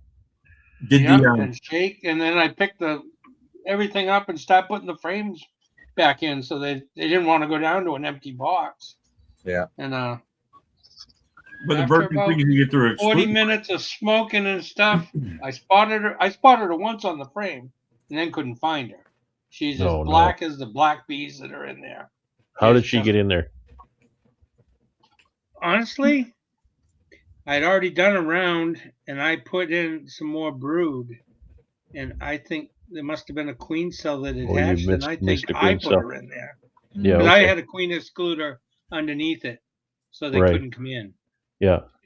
So I'm thinking, how did she get in? And I'm going, I wonder if I put her in there. Because it was my second round. See, the real reason I ask is because I use a queen excluder on my entrance, right? For same reason. And there's always this idea that a virgin can slip through those. So that's why I ask. Hello, Mr. Boots. I think she got mated. She's been out on her flight. It's been enough time. Okay. And she couldn't go down through the excluder. She tried. I saw her once and then couldn't find her. She just blends in with the bees. And then we finally saw her again, and Gina plucked her out, and we put her in a clip. And then we went over. I was going to put her in another hive, and I put her in a cage, and I had just made another queen cell split. And I said, I'll just put her in here for tonight in the cage. Did you give her a racing stripe before you put her back? I called her a few choice words. 35 nice-looking cells. They were fine on day 6. I left them in there. I said, I don't need to put them in the incubator. I'll just take them right from there to the yard. That's sad. And then the day before, I went to check on them to make sure I had made a bunch more nukes. And I didn't know how many I had. I knew there was over 30, but there was 35 with big holes in the sides. Oh man, that's so sad. Yeah, and I made all these nukes. So I called Troy Hall, and I'm going up to pick up 20 queens this weekend to put in them. So, just to discuss that, I always like to think about that, and because an alternative to using a queenless starter finisher is to use a queen right finisher, right? So the protection there is that you move the cells before they're capped, move them, well, they're only 24 hours old. They've only been in the starter for 24 hours. You move them to the queen right finisher, and there's probably more likely not a virgin in there because it's a queen right hive, right? And then, so that's kind of protection from, maybe virgins flying in, or what you're seeing there, and then the incubator protects from early emergence, right? Because if they're early emergence, they're going to emerge in the incubator. Well, that's what I'm saying. Well, that's the last part of what I just said, right? Yeah. That the incubator protects that. So why do you have to move them before they're capped? I don't. I usually wait till after they're capped to put in the incubator. Well, a lot of people, if they're going to use a queen right finisher, then they'll just run them 24 hours in the starter, and the wisdom is that I've been told that the queen right finisher actually does a better, at least as good a job of finishing the cells as a queenless starter would do. Personally, I simply use a starter for the entire process. Yeah, you just build a cell. That's what I was doing. But they only actually feed them for, what is it, 24, 48 hours, something like that? They don't feed them for the entire, 7 or 8 days that it's, well, it's not 7 or 8 days 5 either days. because it's 3, and 5. So that they only feed them for, I was told, like 24 or 48 hours or something. So it's just the volume of food that's in the cell. So you can put another graft in there, like once they're done feeding that graft, you can put another Yeah, one like in. Ian kind of puts them in for so many days, then moves them over, puts another graft in. Right. And there's also wisdom to do that to keep the flow of the royal jelly going. So theoretically, you could take the egg and just fill it full of royal jelly and skip bees altogether, and just put it in your incubator and forget them feeding it. No, they gotta feed it and cap it before it goes in the incubator. Yeah.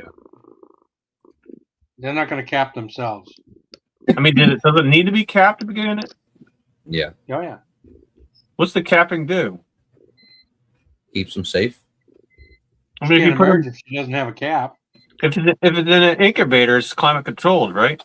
He spins a cocoon and They'd probably dry out though. it's metamorphosis. I'm just thinking of like test tube bees. They do everything else in a tube. Why not?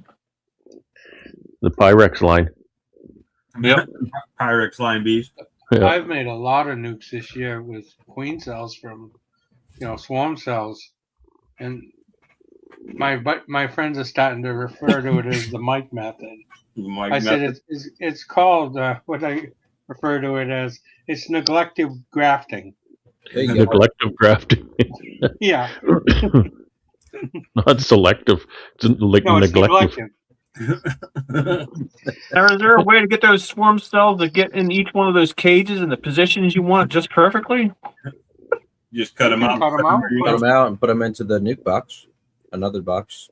You can put them in a roller cage and hatch them out that way. That'll be a new. That's like a whole book you could do, Mike. Instead of selective breeding, neglective breeding. Neglective breeding. The The neglective beekeeper. What is it? The stun method? Sheer total utter neglect. Yeah, the stud method. That's my fitness regime. I'm all about fitness. Fitness pizza in my mouth. Fitness pizza in my mouth. Reading these tater tots, I like right? that. Wow, lots of boomers going on out there. Holy smokes. Now, did you guys see my my latest swarm catch? I did not. I'm sorry. So it was a good one. I had those 2 queenless nukes in the driveway, right? And I saw which hive was swarming. They swarmed up. They were high. Then they finally came down low. My first low swarm, no ladder needed of the year, at least from my yard. I've had a couple where it was like a Cube Smart or whatever called me to come get them. They were just right in the tree, just shook them in the box. So get the swarm, see the queen. She's in the box. Good to go. They're in there. So I go back to the main mother colony, going through. I go, okay, let's find some cells that we could use, put them into these nuke boxes because I got 2 queenless. So I figured one swarm is going to turn into 4 colonies, right? Pick up one thing. Okay. Oh, there's a queen right there. She must have been hatched. Put her in. I'm like, I'm going to leave that. Go to the next frame. Okay. Queen cells. Good. Looking into the nuke box, right? Like my little travel nuke box from the apiary over to the driveway. Pick up the next frame. I go, holy shit, there's a queen right there. I go, okay. Put her into the box. But I also pick up the other box, the other frame again. There's another queen on that one. So I cage one of them, right? I get over there. So I have one in the cage, one I know that's in the box hatched. Go. Okay, there's my queen into the first box. I go, I'm going to give him this queen, I think, for this next box. I pick up the next frame just to give him that extra brood. Another queen hatched. And I'm like, oh, well, now I've got a third queen. And I decided to go over to another queenless hive that I had and popped her in there. I guess they don't sting each other right away, I guess, huh? No, like once they hatch, they sort of like dry off and like walk around aimlessly until they figure out that it's time to fight. Usually I let them go get a good drink of nectar before I throw them in a cage. Well, that's what they did. They went right up to a cell. They were drinking, and I'm like, oh, cool. I'm gonna put you in a cage now. And then I the had other a friend ones I get just put into right his into a hive. hives the other day, and he was cutting out the queen cells, and he ended up putting 7 of them in roller cages. Nice. He gave me a call, and he called. He says, "Just like that day I was at your apiary." I said, "Well, I just lost all my." He says, "You want them? I got no place for them." So I met him about an hour away, and I got 7 virgins. Nice. And went and took care of one of the apiaries I just built. You got to hair them. I did a fake swarm. I made a fake swarm. Took all the brood and larvae and everything out, queen. Let all the foragers come back to a new mated queen in drawn comb, and let them go. They're still alive as of right now. So the queen lion. I haven't checked her. I'll check her tomorrow. Probably tomorrow. But yeah, she last time I checked, they were good to go. They were still in there. They didn't leave the box. Nice. It's good news. I've had 4 swarms of Scott on me this year. So I would be at 27 colonies, but I'm at 23. That's all good. You win some, you lose some. Story of my life. Just try to win more than you lose. That's it. I mean, I started this year with what, 11 hives? Wow, So, that's not bad. Up to 23. It's pretty good. Pretty good numbers. I was walking by my pile of dead outs that I haven't gone through yet. I've been slowly just building stuff. And I had a double nuke sitting there with, it still had the mouse guard on it, 1/2-inch hardwire. A lot of bees going in and out of there. I have to dig back in the pile. I think I caught a swarm in one of them. Swarm moved in. Were they bringing pollen? I just noticed it this afternoon while running around doing everything else. Nice. You're on the western side of New Jersey? Yeah, northwest. Oh, that's why you're doing better than I am. Are you close? My geography is not geography. And how far are you from, like, Ohio? Probably 10 or 12 hours. Oh, like what part of Ohio? For some reason, I was thinking New Jersey, Pennsylvania, and all that. I know Pennsylvania touches Ohio. I mean, Pennsylvania could be 6 hours to drive through it. It goes back to the extractor thing, right? I saw. I made the purchase. Oh, you did? I did. I was gonna say I saw a. I think it was it's an older date ant, kind of like, I think it might be the exact same one Brad's got. You got a 32 frame? Kelly. He's got the Kelly. He's got the Kelly. But it was they wanted like $950 for it. What'd you buy, Mike? What'd you buy? I got the Max 21 with the programmable controller. Ooh. And I got the medium green spring feets. And I got a hive butler. So I got 10 spots where I could put uncapped frames. Now we're talking. Yeah. Oh yeah. Good. You'll love it. You'll totally love it. I'm looking forward to it. It should be here. I think they said it'll ship in like the next 7 days or something. So it'll be here just in time to do 180 frames. Thank you.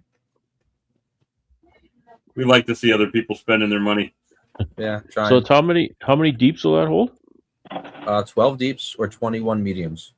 12, okay. And I think I could even do the 12 deeps and another 6 mediums with it. I don't know if I want to push the motor that hard, but that'll be fine. Mediums in there. It'll be fine. That's like my 918. It would take 9 deeps or 18 mediums or 9 deeps and 9 mediums. Nice. Because it just held the mediums between the deeps. That was a nice little extractor. And you got to get them all in there in order to make them stand up, right? Because if you do like only 5 or 6, they're gonna flop around. Be out of balance. Well, they have the balance will be off, but you have like all the slots that the top bars lock into because it's a radial extractor. Well, like my Kelly is in thirds, eh? It's a 33, so there's 11 in 3 times. So if you're not going to put 33, divide it up in the thirds, right? So that it's going to be reasonably balanced. But I don't have to fill it up. No, I've run it with 3 frames, just the last 3 frames of the season, and I'll spin those out. It works fine. Because I've seen some Catches of a lot of these air. people, they kind of flop around when they're just by themselves because there's not much to hold. Well, like I say, because there's a rod, there's 3 rods to go from the center to the outside of the rotor. So if I'm going to do just 3 frames, then I'll put that frame right ahead of the rod. Oh, so that, okay. So that Rod holder. because it does catch a lot of air when there's Yeah. just 3, and so it'll push it back against the rod.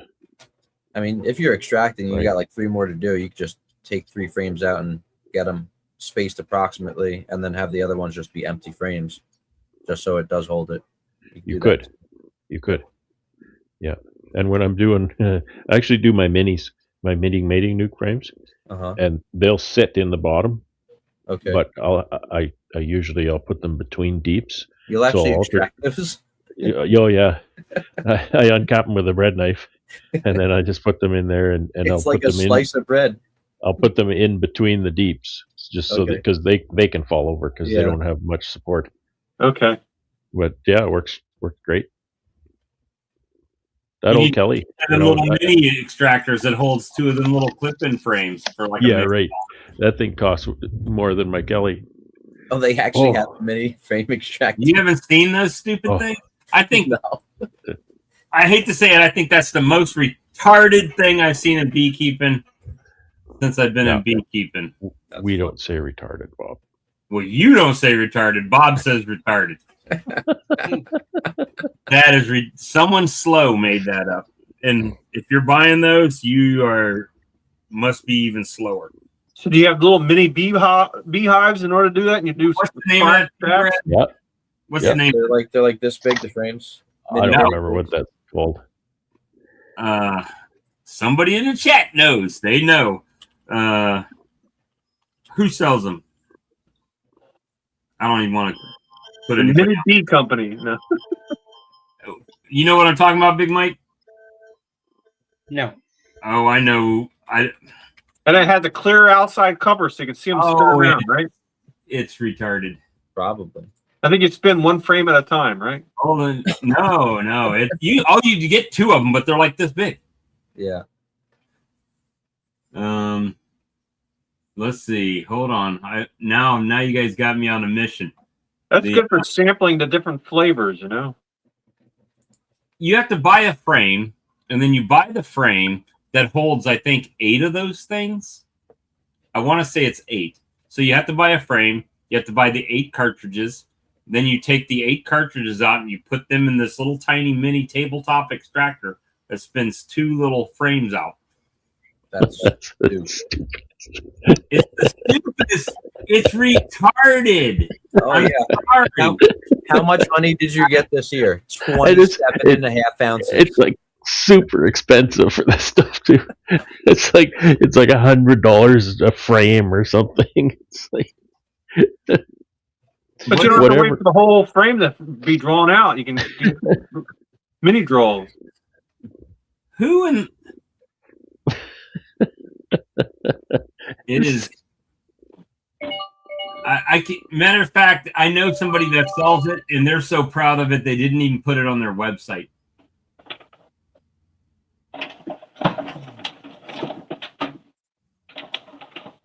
Oh, what's the name of that thing?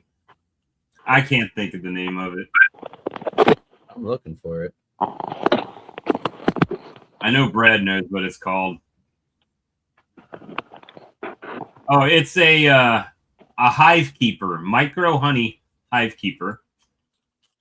This thing costs $700 Canadian.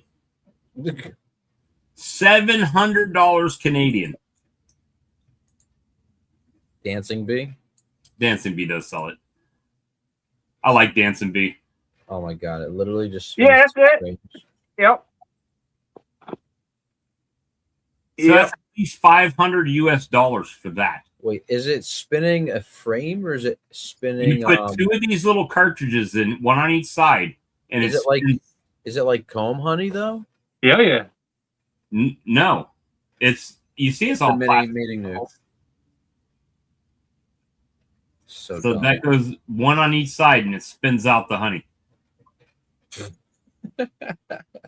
Look at the honey What's in the bottom. included? One micro honey harvester, rechargeable unit that allows you to harvest honey in under 10 minutes per frame. 10 minutes per frame. I can do 30 frames in 10 minutes.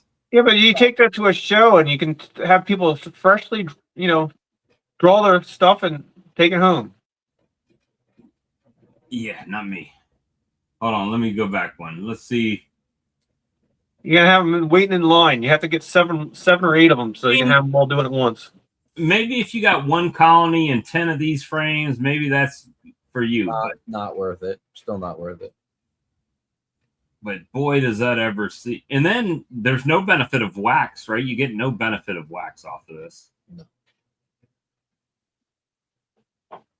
Are there plastic drawn frames? I thought they were fully waxed. One of these, so frame with 8 cassettes. So one of these frames with 8 cassettes is about, I'll say $50 US, 70 Canadian dollars. That's crazy. So you can't give the customer these, right? Because you need them. So yeah. That's Now you put those into the mini knitting newts, right? The cassettes? No, no. those are full-size frames. Goes in a full-size frame. Then you pop these out and put them in this little mini extractor. That's fucking dumb. So as compared to getting an 8-frame extractor and doing 8 frames at one time, yeah, you have to do 4 2-frame extractions of this mini one.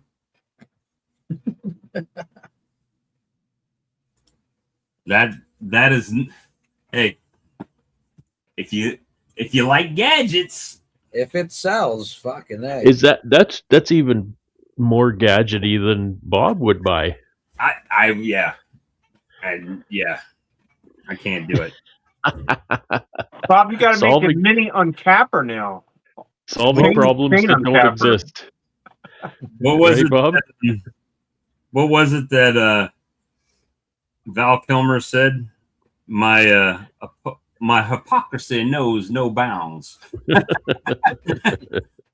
That is, I can't. And I don't. For me, I just don't see the utility in it. Yeah, it's cool, but okay, in Canada, it's not. It's so that you can. It's just so that you can go and get a frame and put it on your kitchen counter and extract this frame of honey in front of your dinner guests. That's exactly what that's for. And then you put it in your little honey dipper jar thing, and that's it. You're done. And God bless you if that's what you want to do and you want to spend that kind of money. That's fine. That's I guarantee those frames are in the White House hive. Frame and the extractor, you could buy a flow hive just about. You got to put your toast in the extractor with the honey frame and then spin it out onto the toast all at one shot. The toast. That's So that's not the way. Oh, one of those cassettes, just one cassette. Let's say one falls out on the floor and breaks. $13 Canadian for one. Yeah. That's I hope to one day be wealthy enough that I have that FU money that I can and be like, yeah, give me one of them. Well, what are you going to use it for? I don't know. Just give me one. It just wouldn't happen. Would not happen. I had a friend send me a picture today. It says, Boudreaux's Bees and Honey Emporium has produced its first jars of honey. And I said, congratulations on your $1,500 jar of honey. Yeah. Right. He said, that's probably half the cost of that jar right there. Single-handedly, the most expensive thing I own, I believe. Wow. That's that first jar of honey is an expensive one. It is. I said, it gets cheaper each one you make. It does. So you buy a new extractor. Yeah, then you need to buy bigger equipment. And then you try to sell to a restaurant that's buying it for $3.38 a pound. China. Just no bounds, no bounds. Well, guys, we've been going a little bit over 2 hours, and it's after 10. So this is always a good stopping spot for us. I do appreciate everyone that came in tonight and hung out with us and listened to our debauchery. And Brad, glad your house didn't blow away. Not yet. It's not over. Still here. And we will see everybody again next week. Thanks for tuning in. Good night, everyone. Night, everybody. Wait, we're not AI, right? No AI. You put the hand in front